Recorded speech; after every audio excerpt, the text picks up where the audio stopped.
The jets, flown by Commanding Officer of 75th Squadron, Wing Commander Andrew Nielsen, and his counterpart, flew over Port Moresby before landing at the Jacksons International Airport to refuel at the APEC terminal. The jets are part of the 75th Squadron, based at the Royal Australian Air Force, base in Tyndall, Northern Territory. While waiting for their jets to be refueled, Commander Andrew Nielsen shared his thoughts. It was exercise Cope North. We were exercising under our sort of trilateral agreement between the Japanese and the US. The US committed a bunch of assets, the US Air Force, US Navy, US Marine Corps. There was a single squadron from the Japanese Self-Defense Force of F-35s. They also brought a KC-46 tanker. Our contribution was an E-7, a KC-30 tanker, and we took 8 aircraft, or 8 F-35 aircraft over there, all 72 now in Australia. The squadron only fairly recently transitioned about 3 years ago to F-35 operations, 4 years ago. So it's a relatively quick transition for Australia, going from the classic Hornet across to F-35. He stated that this further strengthens both international ties and his personal relationship with PNGDF Air Element Commanding Officer Lieutenant Colonel Douglas Wavar. As Dougie said, the longer I spend in the Air Force and the military, the more I realise that actually the world's a very small place and friendships really do matter. And it's quite cool to turn up and suddenly see a familiar face, someone that you've worked with before, you've had a few jokes with and done some flying operations together. So hopefully this is like, a step towards, really strengthening that.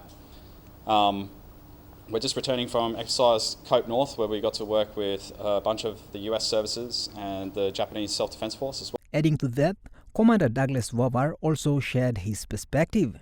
In World War II, and the Jackson's International Terminal is named after him.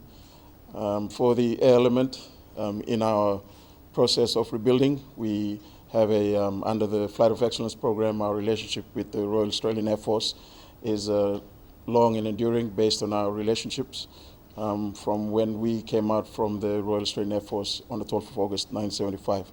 So we will celebrate our 50th anniversary, and so today it's fitting that 75 Squadron is here and I get to meet Fidi. I know him personally. I worked with him in APEC Assist back in 2018. So it just shows the relationships on a bigger level and also on a personal level. Nelson further explained that getting a Lightning jet ready for an emergency would take only a few minutes before it is airborne. It varies. You can set the aircraft up to be airborne very, very quickly if you're sitting in kind of an alert posture.